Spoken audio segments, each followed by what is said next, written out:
నమస్తే ఫ్రెండ్స్. నేను మీ విజేందర్ గూడూరి. ఈరోజు డేట్ మనకి 27th మార్చ్ 2026. రేపటి నుంచెల్లి క్రికెట్ లవర్స్‌కి ఒక పండుగ లాంటి వార్త. మీకు తెలిసే ఉంటుంది. రేపటి నుంచెల్లి ఐపీఎల్ మనకు స్టార్ట్ కాబోతుంది. సో, రేపు ఐపీఎల్ లోపల ఏ జట్ల మధ్యలో ఫస్ట్ మ్యాచ్ జరగబోతుంది. దాని గురించి ఒకసారి చూద్దాం. ప్రతి ఐపీఎల్ ఆరంభానికి ముందు రాయల్ ఛాలెంజర్స్ బెంగళూరు అభిమానులకు ఒకటే ఒక నినాదం ఉంటుంది. ఆ నినాదం ఏంటంటే ఈసాల కప్ నమ్దే, అంటే ఈసారి కప్ మనదే అని చెప్పేసి వాళ్ళు ఎప్పటికీ అనుకుంటూ ఉంటారు. సో లాస్ట్ టైం ఆ యొక్క కోరికను వాళ్ళు తీర్చుకున్నారు. ఎందుకంటే last time 2025 IPL final match లోపల ఆర్సీబీ విన్ అయిపోయింది. అంటే వాళ్ళు ప్రతిసారి ఎన్నో అంచనాలతో బరిలోకి దిగుతూ ఉంటారు. లాస్ట్ వరకు వచ్చే వరకు ఏదో విధంగా ఊసూరు అనిపించి ఓడిపోతూ ఉంటారు.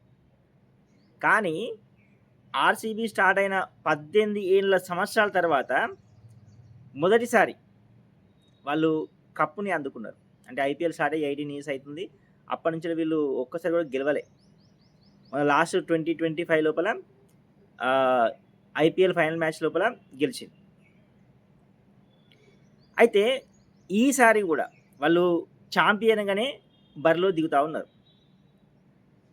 ఇందులోపల ఆర్సీబీ లోపల మనకు తెలుసు చాలా కీలకమైన ప్లేయర్స్ ఉన్నారు. మంచి బౌలింగ్ ఉంది, బ్యాటింగ్ ఉంది. కానీ ఐపీఎల్ అంటేనే ఒక రకమైన భావోద్వేగం కావచ్చు, ఒక రకమైన టెన్షన్ కావచ్చు, ఎప్పుడు ఏ విధంగా జరుగుతుందో చెప్పలేం. ఒక్కొక్కసారి హై స్కోరింగ్ మ్యాచ్లు కావచ్చు, ఒక్కొక్కసారి లో స్కోరింగ్ మ్యాచ్లు కావచ్చు. అయితే ఇప్పుడు ఏంటంటే తొలిసారి డిపెండింగ్ ఛాంపియన్గా బరిలో దిగుతున్న RCB first match Chennai, Mumbai తర్వాత టైటిల్ నిలబెట్టుకున్న మూడో జట్టుగా నిలుస్తుందా లేదా, అంటే మళ్ళీ ఇంకోసారి గెలుస్తుందా లేదా అని చెప్పి క్వశ్చన్ అడుగుతా ఉన్నాడు. ఇప్పటివరకు చూసుకుంటే కోహ్లీ సారథిగా అలుపెరగని పోరాటం చేసిన కోరుకున్న ఫలితం మాత్రం కోహ్లీ సారథ్యంలో రాలే. తర్వాత వచ్చిన రజత్ పాటీదార్ సారథ్యంలో ఆర్సీబీ విజయాన్ని సాధించింది. ఫైనల్లో పంజాబ్ కింగ్స్ను ఓడించి తొలిసారి ట్రోఫీని ముద్దాడింది. పెద్దగా మార్పులు లేని జట్టుతో ఈసారి బెంగళూరు బరిలోకి దిగుతూ ఉంది. ఇందులోపల మనకు ప్లేయర్లు తీసుకుంటే కోల్కతా నుంచి 7 కోట్లు పెట్టి వెంకటేష్ అయ్యర్ను తీసుకున్నారు.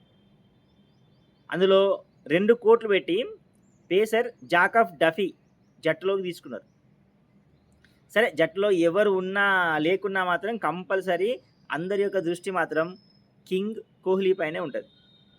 నిరుడు లీగ్ దశలో ఇంటా 2 మ్యాచ్లో గెలిచిన బెంగళూరు బయట మాత్రం 7 విజయాలతో సత్తా చాటింది. ఈసారి ఇంటా కూడా జోరు కొనసాగించాలని చూస్తూ ఉన్నది. సో ఏడాదిగా ఆటకు దూరంగా ఉన్న బెంగళూరులో ఉన్న ఈ చిన్నస్వామి స్టేడియం లోపల ఆ జట్టు ఎలాంటి ప్రదర్శన చేస్తుందో అని అందరూ కూడా అభిమానులందరూ వెయిట్ చేస్తూ ఉన్నారు. నిరుడు ఆర్సీబీ విజయోత్సవాల్లో జరిగిన తొక్కిసలాటలో 11 మంది అభిమానులు ప్రాణాలు కోల్పోయింది. సో అప్పటి నుంచి ఏంటంటే ఆ యొక్క చిన్నస్వామి స్టేడియం లోపల ఈ ఐపీఎల్కి సంబంధించిన మ్యాచ్లను నిర్వహిస్తలేరు, ఆపేసిండ్రు.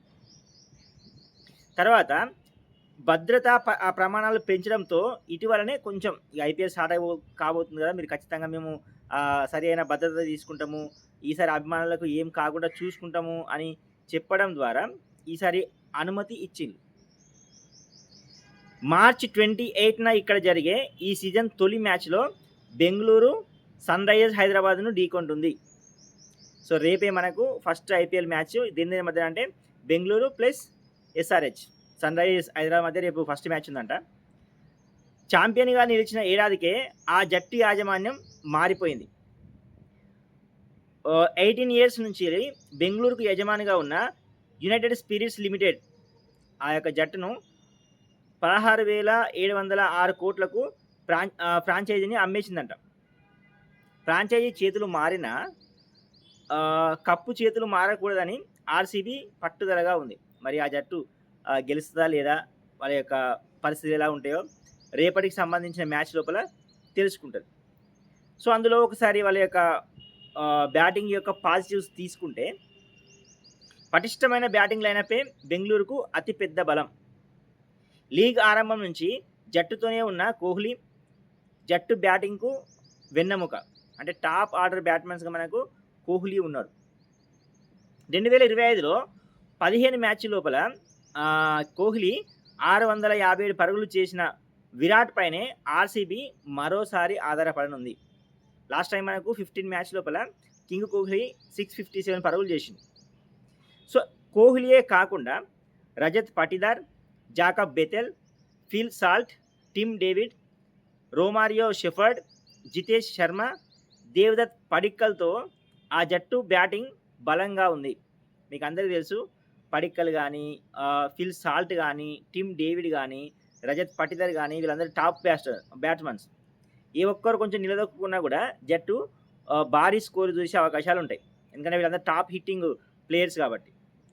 గతేడాది పోయిన సంవత్సరం 15 మ్యాచ్‌ల్లో 312 పరుగులు చేసిన కెప్టెన్ రజత్ కూడా బెంగుళూరుకు కీలకం. భారత్‌తో టీ20 ప్రపంచ కప్ సెమీఫైనల్‌లో వీరోచిత సెంచరీతో ఆకట్టుకున్న ఇంగ్లాండ్ కుర్రోడు బెథెల్‌పై మంచి అంచనాలే ఉన్నాయి. మీరు చూడొచ్చు, లాస్ట్ టైం మనము ఇండియా సెమీఫైనల్ మ్యాచ్ ఇంగ్లాండ్‌తో ఆడినప్పుడు మన ఇండియా బ్యాట్స్‌మెన్స్ ఎవ్వరు కూడా సెంచరీ చేయలే.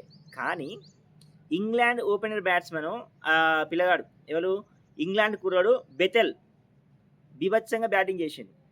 బ్యాటింగ్ చేయడమే కాదు, ఇంగ్లాండ్‌ను గెలిపించేంత పని కూడా చేసిండు. ఒకవేళ ఆయన లాస్ట్ వరకు చివరి వరకు ఉండేదంటే మ్యాచ్ గెలిచినేమో. ఆ టీ20 మ్యాచ్ లోపల ఆయన సెంచరీ కూడా చేసిండు. సో, ఆయన ఇప్పుడు ఆర్‌సీబీ లోపల ఉన్నాడు. అంటే మంచి బ్యాట్స్‌మెన్. జట్టులో పెద్దగా మార్పులు జరిగిన నేపథ్యంలో ఎవరి పాత్ర ఏంటనే దానిపై స్పష్టత ఉంది. కోచ్ యాండీ ఫ్లవర్ జట్టుకు అదనపు బలం. కొత్తగా వచ్చిన జాకబ్ డఫీ అనుభవజ్ఞుడు. తర్వాత బౌలింగ్ లోపల భువనేశ్వర్ కుమార్ గత సీజన్లో 17 వికెట్లు తీసిన స్పిన్నర్ కృణాల్ పాండ్యా ఆర్‌సీబీ బౌలింగ్‌ను భుజాలపై మోస్తూ ఉన్నారు. వీళ్ళందరూ అంటే బౌలింగ్ పరంగా, బ్యాటింగ్ పరంగా చూసినా కూడా ఆర్‌సీబీ చాలా స్ట్రాంగ్‌గానే కనిపిస్తూ ఉంటుంది. ఎట్లా ఉంటుందంటే, ఒకవేళ మంచిగా ఆడిననుకో బీభత్సంగా హిట్టింగ్ చేస్తూ ఉంటారు, 6లు 4లు కొట్టి స్కోర్‌ను మంచిగా పెంచుతూ ఉంటారు. ఒకవేళ ఏదైనా ఒక్క షాట్ మిస్ అయ్యి అవుట్ అయిందనుకో, దాని యొక్క ఎఫెక్ట్ నెక్స్ట్ బ్యాటింగ్ పైన పడతా ఉంటుంది. సరే, దీంట్లో వీళ్ళ యొక్క బలహీనతలు ఏమో చూద్దాం.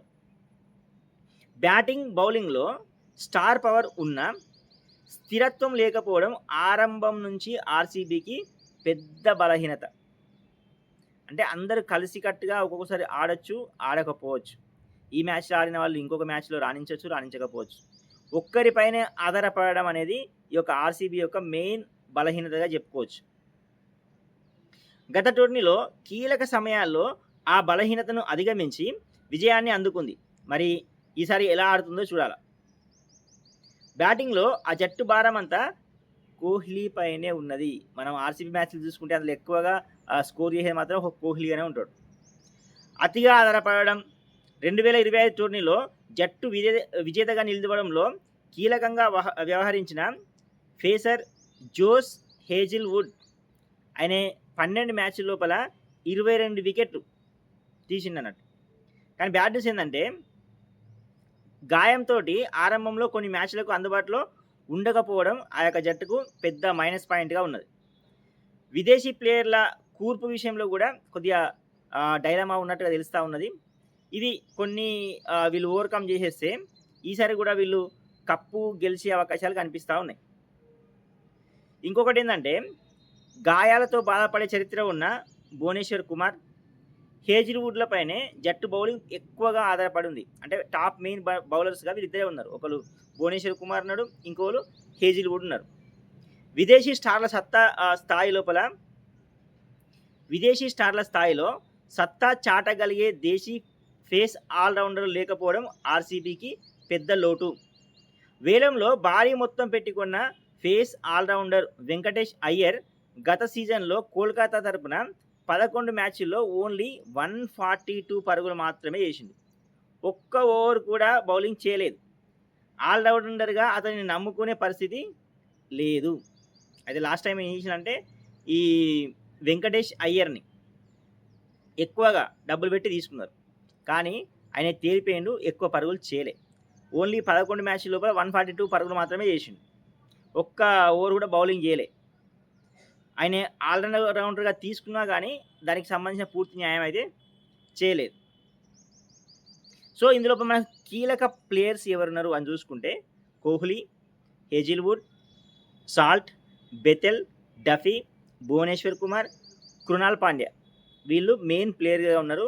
వీళ్ళందరూ కంపల్సరీగా రానిచ్చేస్తే ఈసారి కూడా బెంగుళూరే మళ్ళీ గెలిచే అవకాశాలున్నాయి. చూద్దాం రేపు మరి మ్యాచ్ లోపల ఎవరు విన్ అవుతారు? ఎవరు ఎక్కువ స్కోర్ చేస్తారు? రేపు యొక్క మ్యాచ్‌లో అంటే రేపు స్టార్ట్ కాబోయే ఐపీఎల్ మ్యాచ్ లోపల ఆహ్, 300 స్కోర్ ఎవరైనా చేయగలుగుతారా? హైయెస్ట్ స్కోర్ అయితే మనకు 280 ప్లస్ ఏమో ఉన్నది. మరి ఈసారి ఏమైనా 300 స్కోర్ కాగలుగుతదా? రేపటి ఐపీఎల్ మ్యాచ్ లోపల చూద్దాం.